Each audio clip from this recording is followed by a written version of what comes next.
Hi friends, இந்த வீடியோவில் article 32 பற்றி பார்க்கலாம்.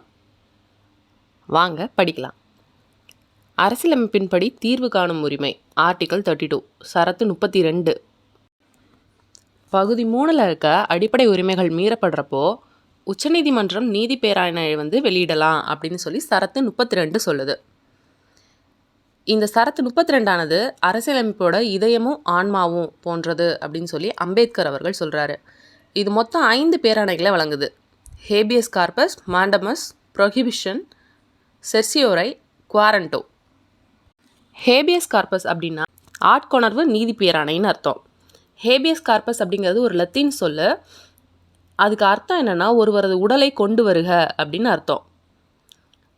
ஒருத்தர் காவலில் வச்சுருந்தாங்கன்னா நீதிமன்றத்துக்கு முன்னாடி அவங்கள முன்னிறுத்துமாறு ஆணையிடுறதுன்னு அர்த்தம்.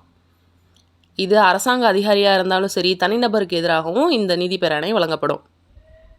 அடுத்தது மாண்டமஸ் அப்படின்னா செயலுறுத்தும் நீதி பேராணைன்னு அர்த்தம். மாண்டமஸ் அப்படிங்கிற சொல்லுக்கு கட்டளை அப்படின்னு அர்த்தம். ஒரு பொது அதிகார குழுவுக்கு அதோட கடமையை ஆற்றுமாறு நீதிமன்றமிடுற கட்டளை தான் மாண்டமஸ். இது தனிப்பட்ட ஒருத்தருக்கு எதிராக செய்யப்படுறது கிடையாது. இது ஒரு பொது அதிகார குழுவுக்கு எதிராக செய்யப்படுறது. அடுத்தது ப்ரொஹிபிஷன் அப்படின்னா தடையுறுத்தும் நீதி பேராணை அப்படின்னு அர்த்தம். இந்த பேராணை எதுக்குன்னா கீழ்நிலை நீதிமன்றங்கள் இருக்கு இல்லையா, அது அதிகார வரம்பை மீறுறப்போ மேலே இருக்க நீதிமன்றங்கள், உயர்நிலை நீதிமன்றங்களால் அந்த கீழ்நிலை நீதிமன்றங்களுக்கு விடுக்கப்படுற நீதி பேராணை தான் ப்ரொஹிபிஷன். கீழ்நிலை நீதிமன்றங்களாக இருக்கலாம், தீர்ப்பாயங்களாக இருக்கலாம். அடுத்தது செர்சியோரை, அதாவது நெறிமுறைப்படுத்தும் நீதி பேராணைன்னு அர்த்தம். கீழ்நிலை நீதிமன்றங்கள் மற்றும் தீர்ப்பாயங்கள் அதிகார வரம்புக்குள்ளே அதோட அதிகாரத்தை செலுத்துதா அப்படின்னு சொல்லி அதை கண்காணிக்கிறதுக்கும், சப்போஸ் அது அதிகாரத்தை மீறி நடந்துச்சுன்னா அதோட நடவடிக்கைகளை தடுத்து நிறுத்துறதுக்கும் கொண்டு வந்த நீதி பேராணை தான் செர்சியோரை. அடுத்தது குவாரண்டோ.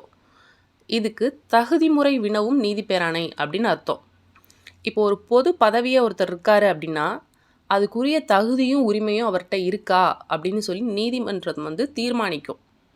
அதுக்கு வழிவகை செய்கிறது தான் இந்த நீதி பேராணை. இந்த குவாரண்டோங்கிற சொல் லத்தீன் சொல்லு. இதுக்கு அர்த்தம் உமது அதிகாரம் யாது அப்படின்னு அர்த்தம். ஒரு பதவியை வகிப்பவரை எந்த அதிகாரத்தின் கீழ் அவர் அந்த பதவியை வகிக்கிறாரு அப்படிங்கிறத இது வினவுது. இன்னும் இது மாதிரி வீடியோஸ் வேணும்னா நம்ம சேனலை சப்ஸ்கிரைப் பண்ணுங்கள். கீப் வாட்சிங். Happy learning. தேங்க்யூ.